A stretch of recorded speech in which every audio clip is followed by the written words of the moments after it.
이번 시간에는 마태복음 5장에서 7장까지를 공부하도록 하겠습니다. 사과, 예수님의 권위 있는 말씀이라고 이제 제목을 붙여놓은 것은, 우리가 다른 말로는 이 부분을 산상설교라 그렇게 하죠. 예수님께서 산 위에서 하신 설교이기 때문에 별명이 산상설교가 되었습니다. 아마도 마태복음에서 가장 유명한 부분이 아닐까 그렇게 생각을 합니다. 한번 이 부분을 본문의 위치라고 하는 그 부분을 통해서 전반적으로 한번 보도록 하겠습니다. 같이 읽겠습니다. 시작. 마태복음 4장 23절에서 24절은 예수님 사역의 대표적인 두 가지를 구분하여 보여주는데, 그것은 곧 예수님이 가르치신 말씀과 예수님이 행하신 일이다. 예수님은 복음을 전파하셨고 환자들을 고치셨으며 귀신을 내쫓으셨다. 마태복음 5장에서 7장은 이 두 가지 중에 첫 번째 것에 초점을 맞추고 있다. 예수님의 권위는 오늘날 우리에게 산상수훈이라고 알려진 예수님의 가르침으로 드러나게 된다. 이 압축된 가르침들을 통해 우리는 겸손하고 한결같고 위선적이지 않고 믿음이 충만한 가운데 오직 한 마음으로 예수님께 헌신해야 한다는 전적인 부르심을 듣게 된다. 그러니까 이제 그 마태복음 내에서의 이 산상설교의 위치는 예수님께서 행하신 가장 중요한 두 가지 사역이 예수님 말씀으로 가르친 사역과 또 행동으로 보여주신 그 치유 사역이 있는데, 마태복음 5장에서 7장은 대표적으로 이제 예수님의 가르침 사역이 된다, 그런 뜻이 되겠습니다. 근데 이제 이 산상설교에 있는 내용을 읽어보게 되면 참 우리가 이 내용을 실천할 수 있을까, 그런 생각이 들었던 충격을 받죠. 과연 우리가 이렇게 할 수 있을까 하는 생각이 들 정도로 우리가 살아가는 세상의 모습과는 많이 다른 그런 윤리적인 내용이 기록이 되어 있습니다. 그래서 이제 어떤 사람들은 여기 있는 내용은 우리가 도저히 행할 수가 없는 거다, 이거는. 그럼 왜 여기 기록됐느냐? 우리로 하여금 이렇게 도저히 못 지킨다는 것 때문에 죄인됨을 깨닫게 해주어서 오히려 예수님을 의지하게 만들어주는 거다. 그 루터파이 이렇게 해서 그러는 거예요. 그럴 정도로 여기에 기록된 이 말씀이 지키기가 어렵다는 생각들을 어떤 사람들은 하게 되죠. 또 어떤 일단의 사람들은 여기 기록된 이 말씀은 지금 우리가 지키도록 된 게 아니고 나중에 천년왕국이라는 것이 오게 되는데 그때 가서 유대인들이 지키는 그런 내용을 말해놓은 거죠. 어쨌든 비현실적으로 느껴지는 거예요. 지금 오늘 이 세상에서 실천하기에는 너무나 좀 기준이 높은 그런 느낌을 우리들에게 주기 때문이에요. 근데 이제 이 예수님이 산상설교를 이렇게 말씀하신 것은 모든 사람들, 신자이건 불신자이건 이 세상에 살아가는 사람들, 타락한 이 세상에 살아가는 사람들에게 이렇게 해야 된다라고 제시해 주신 기준이 아니에요. 이 산상설교는 예수님을 믿고 따르는, 예수님이 선포한 천국을 받아들이고 천국 백성이 된 사람들에게 요구하시는 윤리예요. 그러니까 바로 여기에 이제 이 산상설교는 천국 윤리입니다. 천국 백성들의 윤리예요. 다시 말하면 신자들의 윤리, 교회에서 우리가 함께 갖고 나가야 될 그런 교회 공동체 윤리를 말해주고 있는 겁니다. 그리고 이제 여기 있는 내용들은 지금은 우리가 도저히 살아갈 수 없고 이대로는 할 수 없고 천국에 가서나 이런 거는 가능하다 이런 게 아니고, 예수님께서 이제 천국 백성이 된 사람들은 이 세상에서부터 이 천국 백성의 윤리를 실천할 수 있다, 또 실천해야 된다라고 말씀해 주시는 것이다 하는 생각을 가져야 됩니다. 그러니까 이제 산상설교에 대한 관점들은 너무 다양해요. 다양한데 지금 제가 말씀드린 것처럼 우리가 바르게 이 산상설교를 바라보는 관점은 이와 같이 모든 신자이든 불신자이든 이 세상 사람들에게 이 세상에서 살아가라 하는 보편 윤리적인 기준은 아니고, 예수님을 믿고 예수님이 가져온 천국을 소유한 천국 백성들이 천국 백성의 모습을 보여주는 그런 윤리로 제시하신 것이다 하는 이제 기본적인 출발점 자체가 발라야 산상설교를 바르게 해석할 수가 있겠죠. 그리고 이제 이 산상설교는 구조가 아주 정교하게 잘 짜여진 그런 구조를 가지고 있는, 한편에 건축학적으로 말하면 아주 정교한 건축물 같은 그런 구조를 가지고 있습니다. 우선 이제 5장 1절부터 16절까지는 서론이에요. 기본적으로 이제 그 산상설교 전체의 서론에 해당이 됩니다. 그리고 그 5장 17절부터 7장 12절까지가 본론에 해당이 됩니다. 그리고 나머지가 이제 산상설 결론에 해당이 되죠. 그래서 이 산상설교의 서론과 본론을 구분하는 경계선, 그리고 본론과 결론을 구분하는 경계선이 똑같은 기본적인 내용에 의해서 되어 있기 때문에 그런 구분이 가능한 겁니다. 우리 한번 5장 17절을 보겠습니다.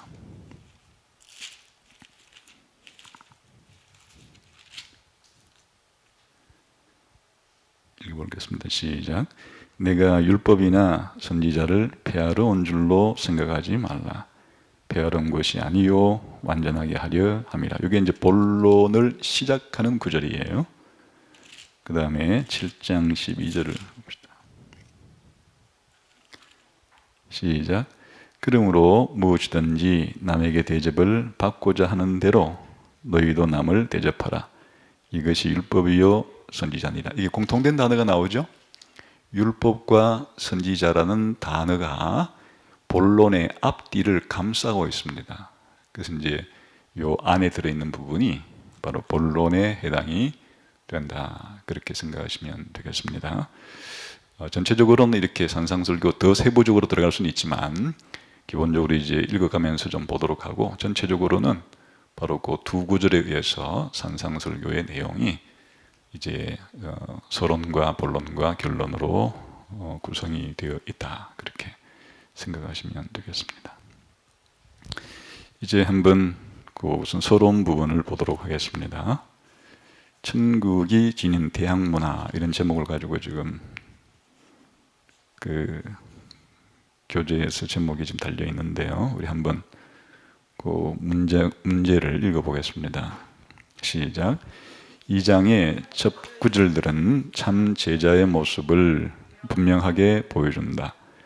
여기서 묘사하는 제자의 모습과 부합한 자들에게 이 말씀은 축복과 확신의 선언이 된다. 현재 우리가 살고 있는 문화가 추구하는 가치가 얼마나 정반대되는 특징들인가. 삶 속에서 이러한 성품과 기질을 개발하기 위해 스스로 실천할 수 있는 것들이 있다면 두세 가지 정도 적어보라. 더 나아가 다른 사람들에게도 이러한 성품들을 정언할 만한 방법이 있다면 생각해 보라. 이게 이제 5장 1절부터 16절까지, 더 정확하게 말하면 이제 5장 1, 2절은 산상설교의 그 배경이 되는 거고, 본격적으로는 이제 5장 3절부터 12절까지가 팔복이라 부르는 우리가 흔히 그 내용입니다. 그리고 이제 13절부터 16절까지는 소금과 빛의 비유입니다. 그러니까 요게 이제 서론은 두 부분으로 되어 있어요. 서론의 또 첫 번째 부분은 팔복이라 불리는 부분이고, 서론의 두 번째 부분은 기독교인 교회를 소금과 빛으로 그렇게 언유한 부분으로 되어 있습니다. 그래서 이제 무슨 첫 번째 이 문제는 팔복에 대한 이야기죠. 5장 3절부터 이제 12절까지는 팔복에 대한 내용인데, 자, 여기서 이 팔복을 한번 읽어보겠습니다. 산상설교 가운데서도 또 가장 중요한 부분이 있다 그러면 이 팔복이 아주 중요한 부분이죠. 한번 3절부터 보겠습니다. 시작. 심령이 가난한 자는 복이 있나니 천국이 그들의 것이며, 애통하는 자는 복이 있나니 그들이 위로를 받을 것이며, 온유한 자는 복이 있나니 그들이 땅을 기업으로 받을 것이며, 의에 줄이고 목마른 자는 복이 있나니 그들이 배부를 것이며, 긍휼히 여기는 자는 복이 있나니 그들이 긍휼히 여김을 받을 것이며, 마음이 정결한 자는 복이 있나니 그들이 하나님을 볼 것이며, 화평하게 하는 자는 복이 있나니 그들이 하나님의 아들이라 일컬음을 받을 것이며, 의를 위하여 박해를 받은 자는 복이 있나니 천국이 그들의 것임이라 해서 이제 12절 12절도 다 연결됩니다. 그러니까 여기에 복이 있나니 복이 있나니 복이 있나니 복이 있나니 8가지의 복이 있는 사람, 8가지 복에 대해서 설명이 되어 있습니다. 우선 이것을 보면 굉장히 이 팔복에서 말하고 있는 가치가 흔히 이 세상에서 중요하게 추구하는 가치와는 너무나 판이하다, 그런 생각이 들죠. 세상은 부를 추구하죠. 그러니까 우리가 좀 인사할 때도 부자 되세요, 이게 그 인사말 자체가 부자 되세요라고 하는 말이 이 세상에 우리나라에서 유통되는 그런 이제 인사말이 되고 있다는 이야기 자체는 부를 가장 중요한 가치로 여기고 있는데, 이 팔복의 자체가 가난한 자는 복이 있다, 이렇게. 또 예전에 그런 프로가 있었는데 웃으면 복이 와요. 이 세상은 그 웃기를 좋아하지 그 슬퍼하기를 좋아하지 않잖아요. 여기는 애통하는 자가 복이 있다. 세상은 약육강식의 세상이므로 강해지기를 원하죠. 나라도 강대국이 되기를 원하고, 또 기업도 강한 기업이 되기를 원하고, 개인도 강한 사람이 되기를 원하는 것이 세상의 문화인데, 여기는 온유한 자가 복이 있다, 이렇게 말합니다. 세상은 풍요를 좋아하죠. 배고픔을 싫어하죠. 그러나 여기에는 의에 줄이고 목마른 자가 복이 있다. 너무나 이 가치관 자체가 다르다는 것을 보여주고 있습니다. 그래서 제목을 대학문화라 이렇게 이제 하기보다는 천국의 문화가 이 세상의 문화와는 이렇게 가치관이 다른 거다, 뭐 그렇게 생각하는 게 더 좋아요. 우리가 혹시 다른 나라에 갈 기회가 있다 그러면 처음 문화 충격이라는 걸 받죠. 우리가 살던 나라와는 이 나라 사람들은 문화가 너무 다르구나, 쉽게 말하면 가치관이 너무 다르구나 라고 하는 그런 생각을 하는 것처럼, 비기독교인들이 세상에서 살다가 처음 교회에 와서 지내보고 난 다음에 느끼는 충격이 있어야 되는 거예요. 야, 이 교회라는 것은 문화가 너무 다르구나. 지금까지 내가 살던 세상하고는 너무 다른 곳이야. 사람들이 생각하는 가치관, 중요시 여기는 게 너무 달라. 나라가 바뀌었기 때문이에요. 이 교회는 천국이기 때문에, 지상에 현존하는 천국 공동체이기 때문에, 그 세상 나라 사람들이 천국에 들어왔을 때 그 천국 문화에 대한 충격을 받아야 되는 것처럼 이렇게 가치관이 다르다. 그러니까 이제 예수님을 안 믿는 사람과 믿는 사람, 우리가 흔히 그 하나님을 믿는 사람과 안 믿는 사람 이렇게 크게 구분하지만은 결국 그 말이 무슨 뜻이냐? 그 예수님을 믿고 안 믿고가 변화되었다는 말이 무슨 말이냐? 일단 무엇을 중요시 여기는가에 대한 가치관이 바뀌게 되는 거다. 그 가치관이 바뀌면 자연스럽게 행동으로 그렇게 나오게 되겠죠. 그래서 이 팔복을 딱 읽었을 때 그런 생각을 우선 하게 되어 있다, 하게 된다, 그런 말이죠. 그런데 그러면 이 삶 속에서 이렇게 심령이 가난하고 애통하고 온유하고 의에 줄이고 뭐 긍휼히 여기고 마음이 청결하고 화평하게 하고 을을 위하여 박해를 받는 이런 성품과 기질을 개발하기 위해서 스스로 실천할 수 있는 것들라면 두세 가지 정도 말했는데, 이건 좀 이제 이 팔복에 대한 이해를 바로 해야 되는데, 이 팔복에 나오는 이것은 자기 개발이 아니에요. 자기 자신을 개발하는 것이 아니에요. 혹은 도덕 훈련을 통해서 도덕적으로 이런 성품을 개발하자는 차원은 아니에요. 이게 이 팔복에 나오는 이 내용은 기독교인들의 특징을 말해주는 거예요. 참 기독교인이라면 이런 특징이 드러나는 것이다, 그런 의미지, 우리가 여기서 말해지는 이런 미덕들을 계속해서 개발해 나가야 된다, 그런 의미가 아니. 그냥 기독교인이면 이런 특징을 가지게 되어 있다라고 말하기 위해서 말하는 거지, 이런 것을 개발해야만 나중에 구원받고 예수 믿는 사람이 될 수 있다, 구원을 받아내기 위해서, 구원을 얻어내기 위해서 이런 것을 추구해야 될 도덕적인 그런 항목들이 아니라 그 말이죠. 예수 믿는 사람들을 묘사해 놓은 것이에요. 그러니까 여기서 복이 있다 하는 말은 다른 말로 말하면 구원의 복을 받은 사람들이에요.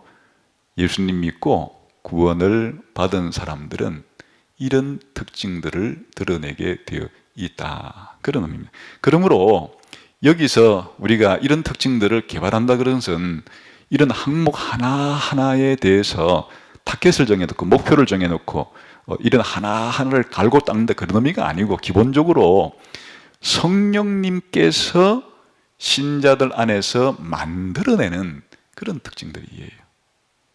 성령의 일종의 열매들이에요.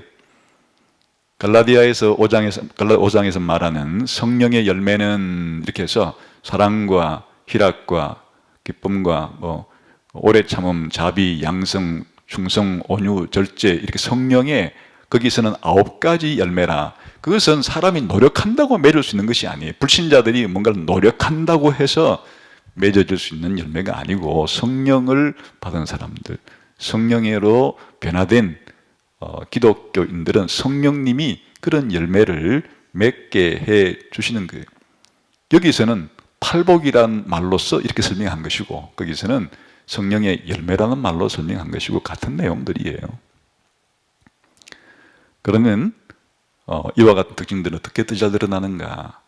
우리가 은혜의 수단이라고 부르듯이 기독교인이 하나님께 받은 이 구원을 가꾸기 위해서는, 성숙시키기 위해서는 성령님이 더 많이 신자의 삶 속에 지배하시고 역사하시고 충만하게 하시다는 거예요.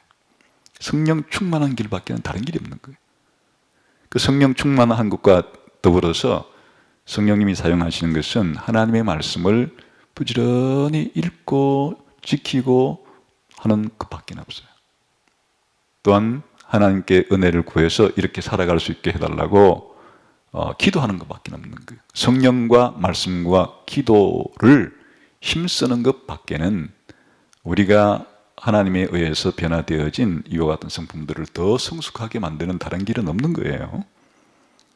특정한 수단과 방법을 적어놓고 그렇게 할 수 있는 문제가 아니에요. 두 번째 문제, 시작. 자신들을 둘러싼 세상으로부터 박해를 받더라도 예수님의 제자들은 반드시 이 세상에서 적극적으로 긍정적인 존재감을 내비쳐야 한다.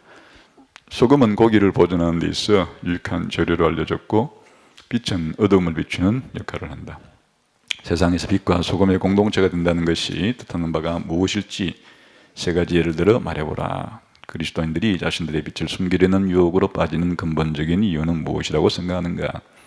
여기 이제 너희는 세상의 소금이라, 너희는 세상의 빛이라, 이렇게 이것이 가능한 것은 아까 팔복을 소유한 사람들, 기본적으로 거듭난 사람들, 예수님으로 변화되어진 이와 같은 기독교인들, 이 교회라고 하는 이 공동체가 세상에 있을 때 그 불신자와는 구별될 수밖에 없죠.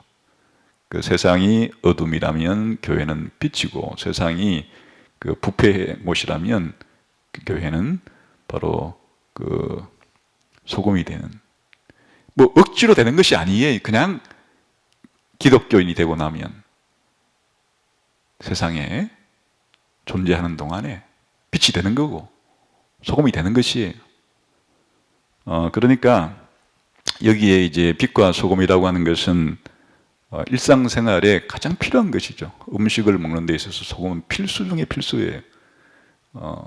맛을 낼 뿐 아니라 음식의 부패를 방지하는 방부제 역할을 하는 것이니, 오늘날 냉장고가 필요한 만큼 고대 사회에서 생선들을 그렇게 오래 보존하기 위해서 소금이 필요한 거라고 말이죠.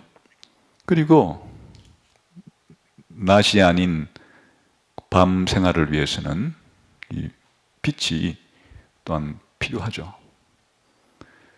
그러니까 이제 기독교인들이 이 세상에서 참 기독교인의 이 특징들, 그리고 교회의 특징은 그런 역할을 하게 되어 있다, 그런 말이에요.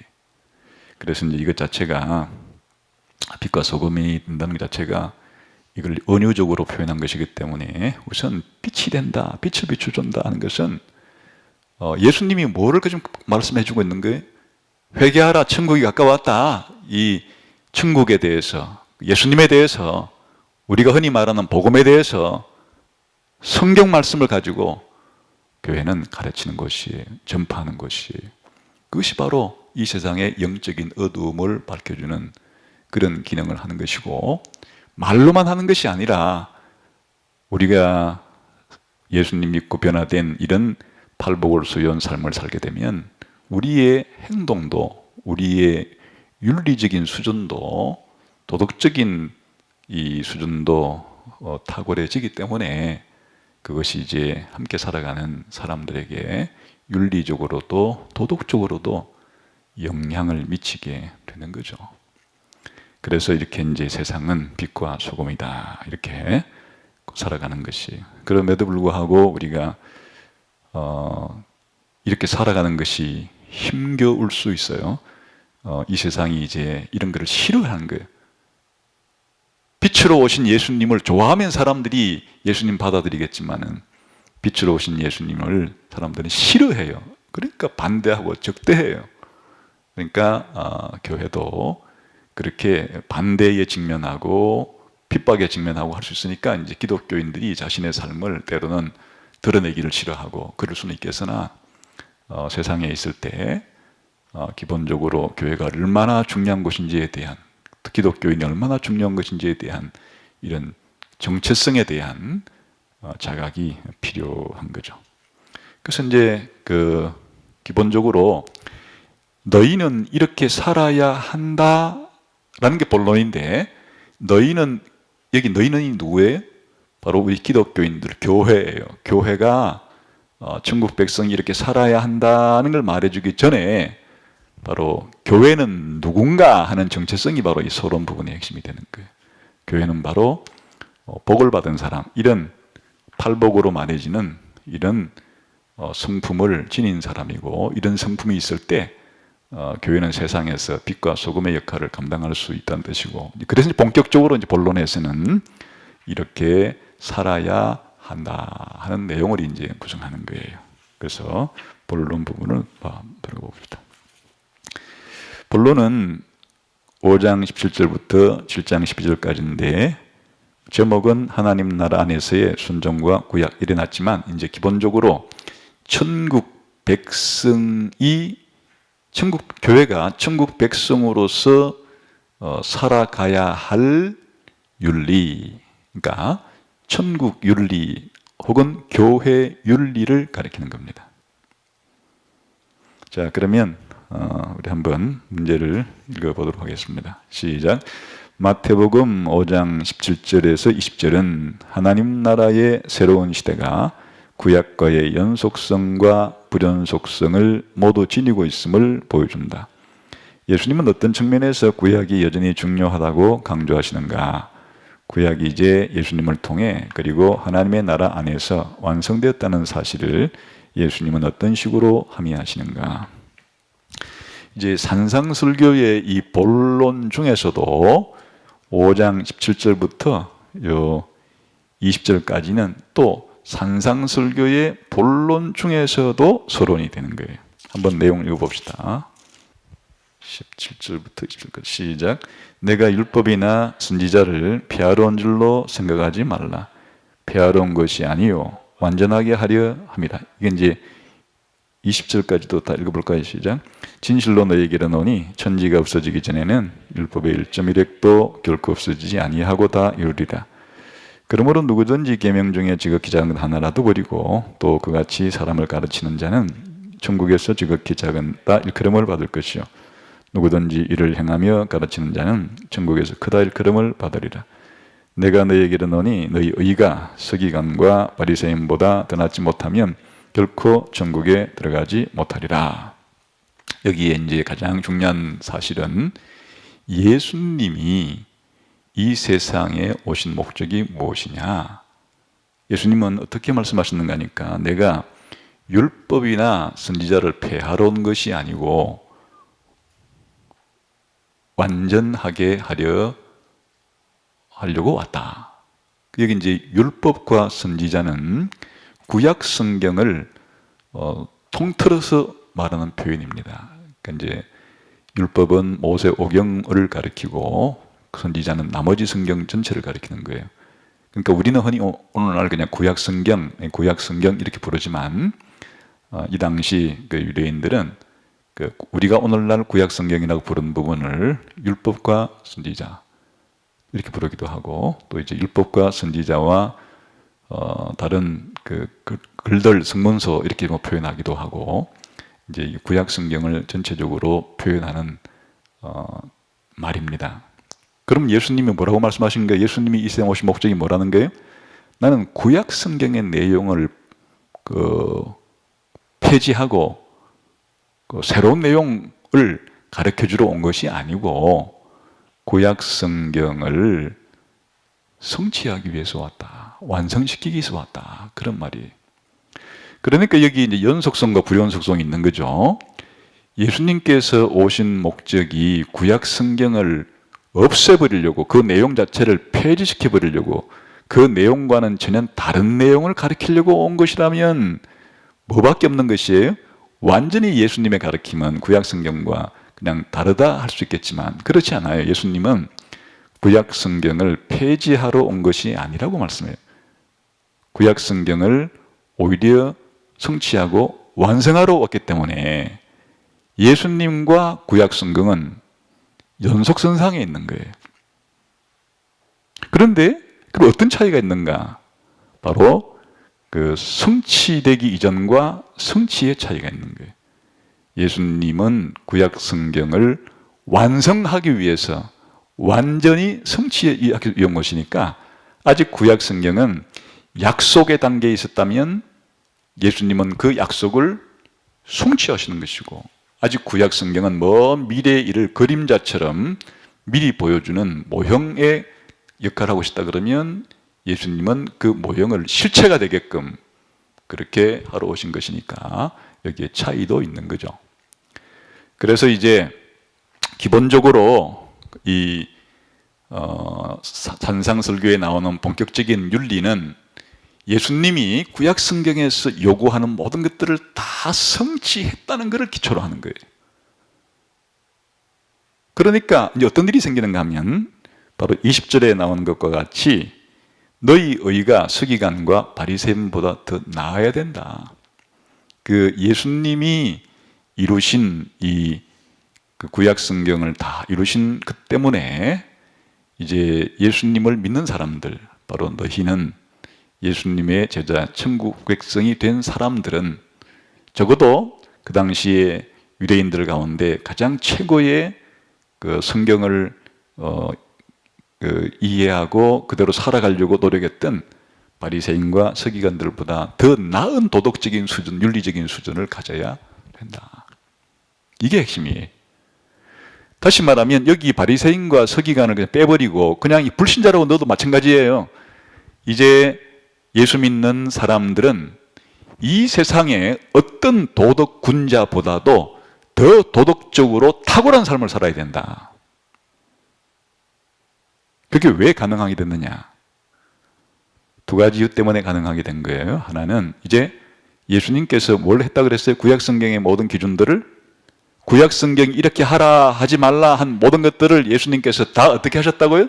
다 이루시고 다 완성했는데, 예수님 믿는 사람들은 예수님과 연합되어서 예수님과 하나가 되었기 때문에 이제 예수님이 바로 기존의 모든 윤리 기준을 다 완성함으로써 더 뛰어나게 된 것처럼 예수 믿는 사람도 마찬가지로 더 탁월한 삶을 살아야 된다. 그런 말이고, 또 다른 각도에서 보게 되면 예수님의 이런 삶은 바로 예수님께서 구약 성경을 이루었다는 말은 다른 말로는 영원한 천국이 예수님을 통해서 이 땅에 들어왔다는 얘기가 되는 거예요.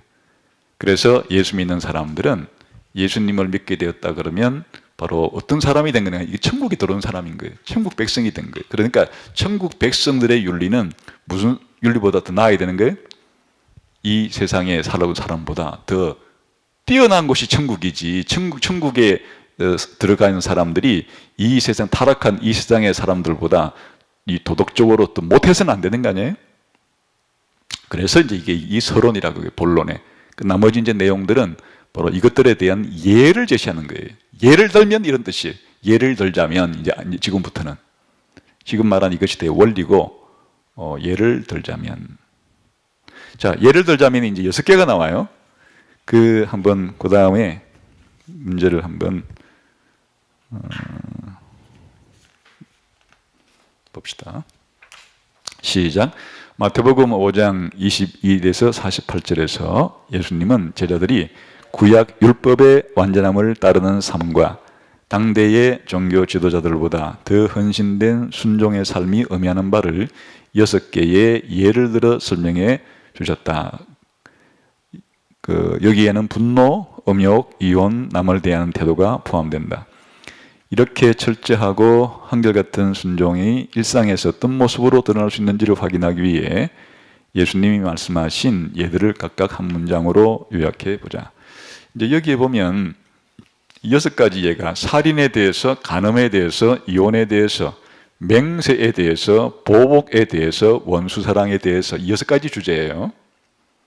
그러니까 이제 이 6가지의 이 윤리적인 내용이에요. 지금 이 살인하지 말라, 간음하지 말라, 이혼하지 말라, 또 맹세하지 말라, 보복하지 말라, 원수를 사랑하라 라는 게 이제 기독교인이 이 땅에 살아갈 때 교회 공동체가 이런 내용들을 순종하고 실현할 때 아까 누구보다 더 나아야 된다는 거예요. 지금 이 예수님 말씀에 의하면 서기관과 바리새인보다도 더 나아야 된다고 말할 수도 있겠고, 오늘날 그냥 우리가 일반적으로 말하자 그러면 이 세상 살아가는 모든 사람들의 수준보다 기독교인들은, 우리 교회는 더 나아야 되는데, 예를 들자면 이제 예니까 전부가 아니에요. 모든 삶의 영역인데 전부가 아니에요. 그 중에서 이제 그냥 대표적인 것 6가지만 한번 예를 들어보자 해가지고 이렇게 예를 들었다, 그런 말이에요. 그래서 여기에 이런 내용들이 이제 4가지를 그냥 간단하게 한번 말해보라 그랬는데, 여기에 간단하게 말하자 그러면 구약 성경은 십계명에서 뭐라고 말했어요? 살인하지 말라 이렇게 말했는데, 예수님은 살인 정도가 아니고, 다시 말하면 행동으로 다른 사람을 목숨줄을 끊어놓는 그런 사례만이 아니라 분노하지 말고 욕하지 마라, 그렇게 하는 것도 그게 일종의 살인이다. 이렇게 기준을 높여놨던 거예요. 기준을 높였다는 것보다는 원래 하나님이 살인하지 말라라고 하는 십계명의 내용을 말씀해 주올 때 그 의도가 그거예요. 그러니까 이제 예수님이 지금 이제 말해준 것은 원래 구약에 하나님께 두신 그 계명의 의도, 목적이 무엇인지를 더 밝히 보여주는 거예요. 이제 사람들이 생각하기는 저 사람을 막 죽이고 싶은 거예요. 그리고 혼자 있을 때 막 욕도 하고, 하여튼 만났을 때도 막 욕도 하고, 그런데 죽이진 않았어요. 그러면 이제 이 세상 법정에서는 살인죄로 기소할 수가 없죠. 그냥 마음속으로 죽이고 싶다 그랬는데, 또 말로만 그냥 나 죽이고 싶어 이렇게 막 이렇게 했다고 해서 그거를 살인죄로 넣을 수는 없단 말이에요. 그게 세상의 기준이에요. 그리고 이 바리새인과 서기관들도 그 정도 수준에서 지금 생각하고 있는 거예요. 그런데 예수님은 원래 하나님께서 살인하지 말라라고 말했을 때는 이 바깥에 드러나는 진짜 다른 사람을 죽이는 그만을 말한 게 아니고 진짜 그 의도는 다른 사람을 죽이려고 하는 그런 그 의도와 그 죽이겠다고 막 그렇게 쌍욕을 해대는 그런 것까지 하지 말라는 것이다. 이렇게. 그러니까 훨씬 더 수준이 어떻게 되는 거예요? 훨씬 높아지는 거죠. 간음도 마찬가지. 결혼한 부부 관계 이외에 다른 남녀에 대해서 성적인 관계를 맺는 것을 그 간음이라고 그러는 거예요. 그런데 예수님은 기준이 원래 그것은 그런 뜻이 더 깊은 의도가 있는데 그것은 무엇인가 하면 성적인 순결을 남녀 사이에 잘 지켜야 되는 것이다. 뭐 그런 뜻이기도 하겠죠. 그런데 실제로 음욕을 품고 다른 이성을 보는 것도 간음죄를 지은 거다. 이렇게 말하는 이때는 그냥 본다는 뜻이 아니에요. 오늘날로 말하면 성폭행을 할 의도를 가지고 기회를 틈타서 그런 식으로 본다는 것을 가리키는 것이에요.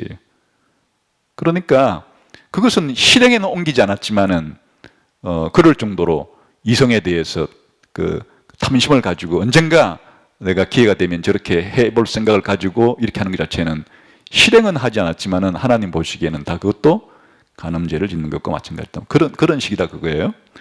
그러니까 여기에서는 이 기준 자체가 이런 기준을 어떻게 가지고 살아 이렇게 하는 게 하나님께서 원래 이 계명을 줄 때 그런 의도를 가지고 한 것이니까 이제 우리 기독교인들은 그 구약을 다 성취했다는 얘기는 이런까지 다 성취했다는 얘기니까 그런 기준을 가지고 살아가야 한다. 그렇게 말씀을 다 그런 이제 예로서 설명이 되어 있는 것입니다.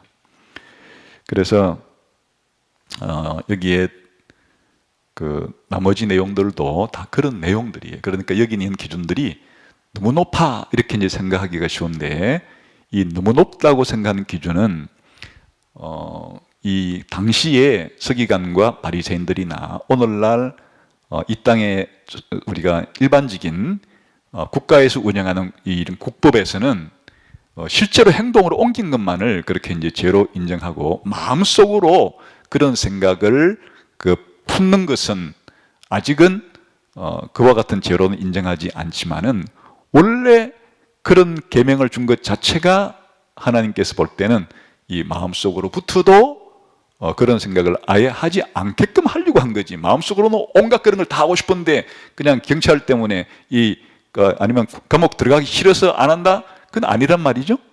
그러니까 이제 기독교인들은 그 수준을 높여야 된다. 그러니까 이 법은 그래서 어디서 적용할 법이 아닌가 하면 나라에서 국가에서 적용하도록 해준 법이 아니라 그 말이 아까 전에 신자와 불신자가 함께 살아가는 이 세상 사람들에게 예수님이 이렇게 하라 그러면 나라가 유지가 안 되는 것이 나라는 어떻게 되는 것이에요? 그러면 그냥 나라에서 이 감옥을 나라 전체를 감옥으로 만들어가지고 단 한 사람도 위에 있는 왕이나 대통령부터 이런 죄를 안 지은 사람 없으니까 전부 다 감옥에 들어가셔야 되는 것이에요. 그 국가에서 시행할 법이 아니라 이 뜻이에요. 이거 어디에서 적용되는 거라고요? 기독교인들이 교회에서, 우리 교회에서는 하나님 앞에 기도할 때 우리가 교회 생활을 하면서 함께 살아갈 때 이런 정도 수준이 높은 그런 공동체가 될 수 있도록, 교회가 될 수 있도록 그렇게 해야 된다. 그리고 이런 기준이 자기 스스로가 생각할 때 안 될 때 하나님 앞에 또 회개하고 이렇게 살아갈 수 있도록 이렇게 해달라. 그래서 교회 같으면, 제대로 된 교회 같으면, 성숙한 교회 같으면 문화가 너무 다른데? 이렇게 되어야 된다. 그런 뜻이다. 그런 말이에요. 그러니까 적용을 잘해야 되는 거죠. 그 다음에 이게 이제 5장까지의 내용이고, 그 6장 1절부터 18절은 이제 종교생활, 이 유대교의 가장 기본적인 우리가 흔히 말하는 신앙생활, 종교생활이라 그럴 때 3대 기둥이 있어요. 그게 이제 구제하는 것, 기도하는 것, 금식하는 것. 이것은 이제 유대교, 당시의 유대교가 가장 종교생활에 있어서 중요시 여기는 그 세 가지 활동이에요. 이제 이 점에 있어서 이제 또 어떻게 기준을 다르게 하라고 하는가 하는 거예요. 문제를 읽어봅시다. 시작. 마태복음 6장 1절에 18절에 따르면 자신들의 믿음을 위선적인 방법으로 드러내기 위해 사람들이 취할 수 있는 수단에는 어떤 것들이 있는가? 어떤 것들이 있어요? 구제, 기도, 금식이 있다고 그랬죠. 오늘날에는 종교적 위선을 어디서 볼 수 있는가? 위선적이지 않은 참된 믿음의 동기부여를 위해 이 단락에서 예수님 말씀하시는 것은 무엇인가?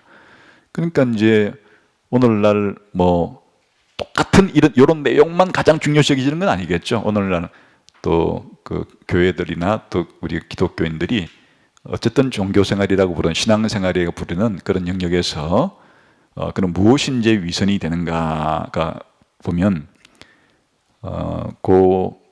계속해서 이 당시에 그 위선적인 행동이란 구제라는 것 자체가 좋은 거고, 또 금식이라는 것 자체, 기도는 다 좋은데 다 뭐 때문에 했다는 거예요? 다 보이려고. 원래 이 종교생활이라는 것은 하나님께 드리는 우리의 헌신과 충성이, 이게 종교생활 아니에요? 하나님과의 관계에 있어서 그런 것인데, 전부 다 이것을 다른 사람 보라고 구제하는 것도 마치 오늘날 정치인들처럼 어디 가서 구제하면은 꼭 그 구제하는 것보다는 사진 찍기 위해서 그거 찍어가지고 선거구에서 한번 또 보여줘야 되니까, 그 다 알다시피 저 사람들 사진 찍으러 왔구나 이렇게. 그러니까 이제 진짜 그 어려운 사람들을 진정한 마음으로 도우려는 것보다는 선거에 나가기 위한 그 사진 찍기용으로, 그러듯이 그게 지금 우리가 생각할 때 그건 가식이야 위선이야 이렇게 생각하듯이 그 당시에 바리새인과 서기관들이 그런 식으로 구제를 했다는 거예요. 기도도 마찬가지. 기도도 하나님께 은밀하게 하는 것인데, 그냥 나 기도하요 하고 큰 거리 대로에 서 가지고는 그냥 기도 포즈를 취해 가지고 이렇게 하면 야, 저 사람 기도하는 모습도 보여주고, 금식하는 것도 나 금식 중 하면 써붙여 가지고 이렇게. 그러니까 이 전부 다 이 사람에게 보이려고, 사람에게 보여가지고 저 사람은 참 신앙이 좋은 사람이야, 저 사람은 참 경건한 사람이야 라고 하는 그것을, 이런 것을 잘못된 것이다. 그래서 이제 반복해서 예수님이 말씀하시는 것이 뭐예요? 구제를 할 때 은밀한 중에 보시는 너희 아버지께서 갚으시리라.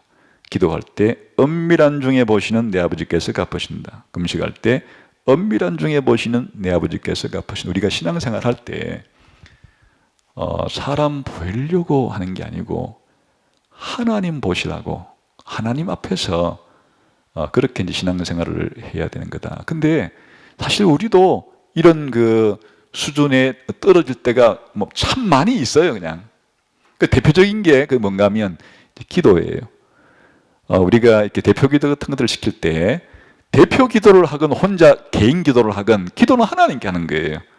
근데 사람들이 대표 기도를 싫어해요. 그 대표 기도 하다가 말을 좀 실수하거나 또 그 말을 좀 또 뭐 이렇게 너무 잘 못하거나 이러면 부끄러워가지고, 그 부끄럽다는 게 누구한테 부끄럽다는 거지? 기도를 하나님께 하는 건데.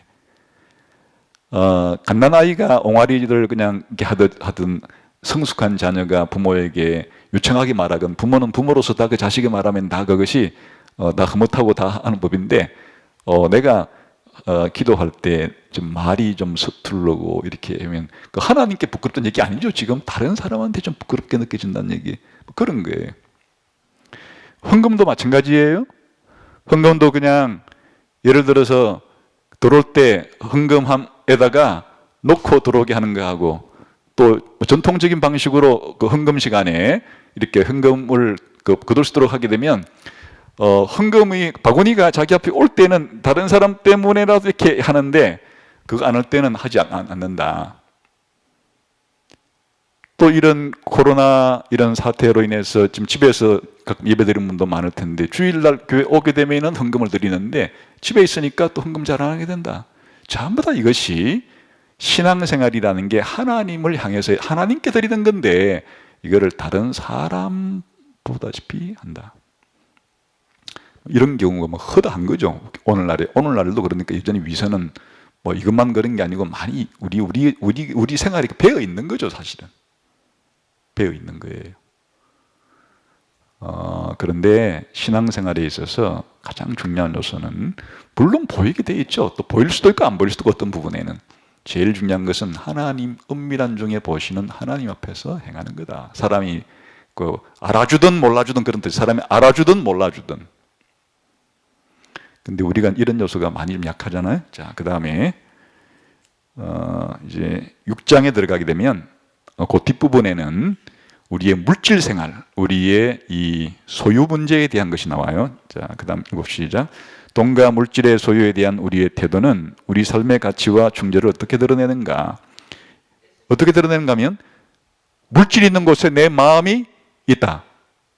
그래서 하나님과 사람을 겸하여 섬길 수가 없는 것이, 쉽게 말하면 헌금을 성의껏 하는 사람은 하나님을 아주 성의껏 생각한다 치고, 헌금을 성의 없이 하거나 하기 싫다는 것은 하나님을 성의 없이 섬기거나 하나님을 아주 무시하거나 이렇게 한다는 거예요. 여러분, 그래서 그 사람이 돈을 어디에 쓰는가, 자기가 돈을 많이 쓰고 열심히 쓰고 아주 아낌없이 쓰는 곳에 그 사람이 가장 소중히 여기는 것이 있어요. 그러니까 하나님 나라를 위해서 기꺼이 하나님께 바치는 생활을 많이 한다. 하나님께 마음이 가 있다는 얘기예요. 천국에 마음이 가 있다는 얘기예요. 그러나 아무리 겉으로는 신앙생활 잘한다고 해도 어쨌든 헌금하는 일에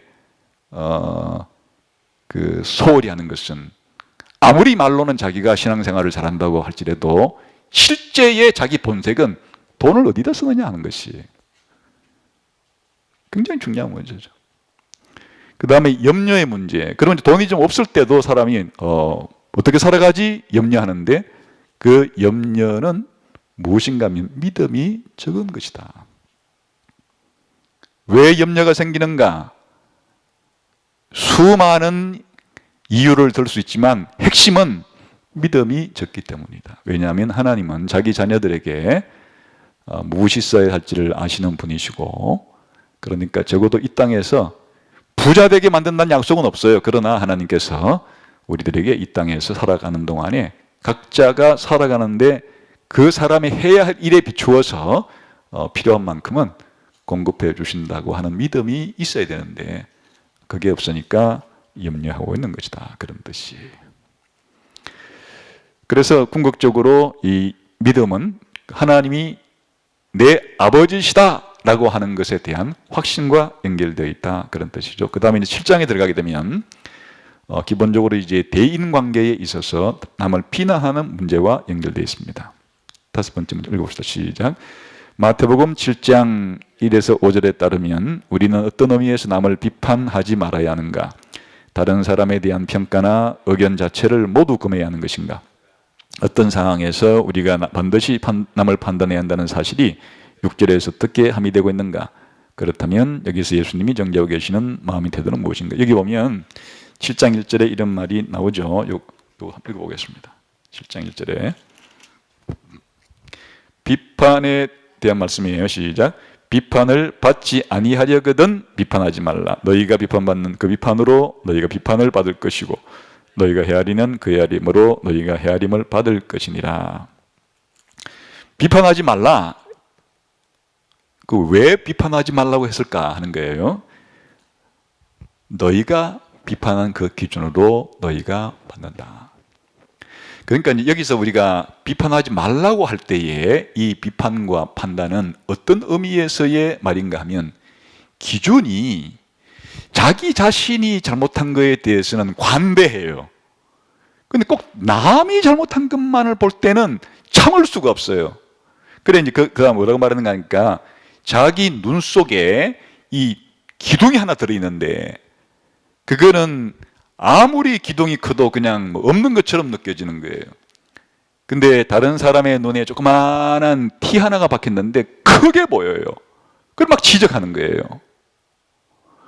그런 의미에 비판하지 말라는 거예요. 무슨 말인가 하면 같은 상호성의 기준에 의해서 자기가 다른 사람을 비판한 그 비판 똑같이 자기 자신에게도 적용이 되어서 자기도 그 기준에 의해서 평가를 해야 되는데 우리가 살 때 보면 그게 잘 안 되잖아요. 잘 안 돼요. 어쨌든 자기가 지은 죄에 대해서는 너무너무 관대해요. 할 수 없어. 그래서 그럴 수밖에 없잖아. 이렇게 되고 다른 사람이 잘못한 것은 어째 그런 행동을 인간의 탈을 쓰고 할 수가 있단 말이냐 이런 식으로 이제 하는 거예요. 그래서 이게 바로 여기서 비판하지 말라. 이것은 내로남불, 오늘날 유행어가 된 이 내로남불 하지 말라는 기준을 이중 기준을 가지지 말라. 그 이중 잣대를 가지고 그런 식으로 비판하지 말라. 그게 또 달리 말하면 하나님 앞에 심판을 받는다 이렇게 한 것으로 봐서 마치 그렇게 할 때는 어떤 입장이 되는가 하니까 마치 자기는 모든 걸 전지하고 자기는 완전무결한 인간처럼 하나님의 입장에서 다른 사람을 그런 식으로 최후의 심판 때 자기가 최후의 심판관이에요. 그 다른 사람 이런 식으로 비판하는 것은 안 된다 그 말이에요. 또 요즘 말로 바꾸면 비판을 위한 비판은 안 된다 그 말이죠. 비판할 수가 있죠. 정말 그 사람이 도덕적으로 문제가 있고 잘못했을 때 조언해줘야죠. 충고해줘야죠. 근데 사랑하는 마음으로 먼저 자기가 조언하는 그 충고해주는 부분에 있어가지고는 먼저 자기가 어떻게 되는 거예요? 자기도 자기를 살펴서 충분히 그런 것들에 대해서 자기가 기준으로 잘 적용한 그런 문제를 가지고 상대방에게도 이거 고쳐야 되지 않겠습니까? 라고 조언을 해야 되는 건데 그러지 않고 바로 이렇게 비판한 것이 문제가 된다 그 말이에요. 그럼 전혀 비판하지 말라 그러는가? 그렇지 않죠. 먼저 자기 눈 속에 있는 들보를 뽑아낸 다음에는 형제의 눈에 있는 티를 그렇게 뽑으라고 할 수 있다. 그러니까 먼저 자기 자신을 점검하고 너 그렇게 할 수 있다는 뜻이에요. 그리고 아주 적극적으로 분별하고 판단해야 될 것이 있어요. 그게 뭐예요? 거룩한 것을 6절 읽어봅시다. 시작. 거룩한 것을 개에게 주지 말며 너희 진주를 돼지 앞에 던지지 말라. 그들이 그것을 발로 밟고 돌이켜 너희를 찢어 상하게 할 거라. 그러니까 무조건 다른 사람에 대해서 판단하거나 평가하거나 비판하거나 이런 걸 해서 안 된다는 말이 아니에요. 아까 말한 것처럼 아주 적극적으로 다른 사람을 판단해야 되고 평가해야 되고 분별해서 해야 될 것이 있어요. 그 뭔가 하면 개 같은 사람, 돼지 같은 사람에게는 그 돼지라는 평가, 저 사람은 개야, 저 사람은 돼지야 이런 평가가 내려진 사람에게는 뭐 하지 말라고요? 거룩한 것을 주지 말고 진주를 주지 말고. 여기서 이제 그러면 개와 돼지라는 게 뭔가 하면 전혀 이 천국 복음 하나님의 말씀을 전혀 이해할 생각도 않고 무조건 사사건건 그냥 그것을 반대하기만 하고 대적하기만을 하려고 하는 이런 사람에 대한 비유적인 표현이에요. 아주 그냥 마음속으로 적대감으로 충만해 있어요. 그냥 기독교 하면 이를 박박 갈아요. 그냥 무조건 싫은 거예요. 이런 사람에게는 거룩한 것, 여기서 거룩한 것이라는 예수님의 이런 말씀들이에요. 복음이에요. 이런 것을 저도 그냥 발로 밟고 그냥 이렇게 해버리는 거예요. 그러니까 우리가 다른 사람을 대할 때, 다른 사람의 잘못을 대할 때 어떤 태도를 취해야 되는가 하는 것들을 여기서 이제 말씀해 주고 있는 거죠. 그리고 이제 7장 7절부터 11절까지는 봅시다. 시작. 마태복음 7장 7절에서 11절이 우리에게 가르쳐주는 하나님의 성품은 무엇인가, 이러한 사실이 우리의 기도 생활이 어떤 게, 여기 보면 이제 하나님이 우리 아버지기 때문에 아버지는 자식에게 가장 좋은 것을 주듯이 우리 하늘 아버지께서도 가장 좋은 것을 주시는 분이기 때문에 안심하고 하나님께 기도해라, 그런 말이 되겠고요. 이제 마지막 결론이 7장 13절부터 29절까지가 결론이에요. 한번 읽어봅시다. 시작. 예수님은 두 운명으로 나눠지는 서로 다른 두 길을 대조하시며 결론을 맺으신다. 멸망으로 인도하는 크고 들어가기 쉬운 문과 생명으로 인도하는 좁은 문이다. 넓은 길은 분명 불경건하고 뻔뻔한 불순종의 통로를 의미할 것이다. 그런데 7장 15절 23절을 보라. 이 길로 들어선 자들 중에 예수님을 잘하는 것처럼 보이거나 심지어 예수님을 따르는 것처럼 보이는 종교적인 사람들도 많이 있다. 예수님은 이러한 사실을 어떻게 암시하고 있는가? 이건 이제 그 내용이 무엇인가 하면 거짓 선지자를 분별하라, 그런 말이에요. 거짓 선지자를 잘 분별해야 된다. 그래서 이 사람들은 어떻게 거짓 선지자 아닌가 하니까 주여 주여라고 그렇게 부르기도 하고, 또 예언을 했다고 말하기도 하고, 기적을 행했다고도 말하기도 하고, 막 이렇게 말하는 사람들이기 때문에 이제 이런 사람들의 행동을 열매를 통해서, 이때 열매라는 것은 도덕적으로 순종의 열매를 잘 맺는 것을 통해서 그 다른 사람을 잘 분별해야 되는데, 특별히 거짓 선지자를 조심해야 된다, 그런 뜻이에요. 마지막 마태복음 시작.